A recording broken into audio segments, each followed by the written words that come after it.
I want to thank the ranking member and thank you, Mr. Fanning. Welcome back. And I want to say I really appreciate your willingness to serve. You have served this country in many different roles. And in particular, I want to thank you for the work that we did together on operationally responsive space. When Senator King was talking about the ability to reevaluate information and change directions, that's a skill that is often lost on people in this town, and I think you have it, and I appreciate that very deeply. In last year's NDAA, this committee expressed its concern about the lack of investment and sustainment of major range and test facility bases. And the committee noted that some test ranges, and I know I've mentioned White Sands Missile Range to you, but there are others, have not received a MILCON project in direct support of test and evaluation in over a decade now.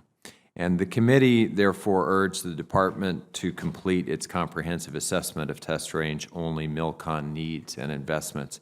And I wanted to ask you if you know what the status of this comprehensive assessment is at this time.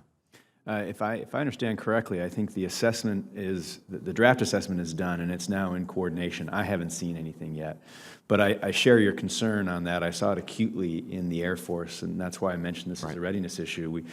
Not investing in the ranges and the testing facilities means that we can't replicate real-world scenarios, and it becomes ineffective training, ineffective testing. Doesn't tell us much. Do you have thoughts on what metrics you'll use, if confirmed, to assess the quality and the capability of the Army's test and evaluation infrastructure in particular? I think two fundamental metrics. First, I'd probably start with the end user to see what they got from the range, what they didn't get from the range to the facility. But I think if we're focused on investments in the facilities, a series of metrics would be how often the facilities are actually available for what we need them to be.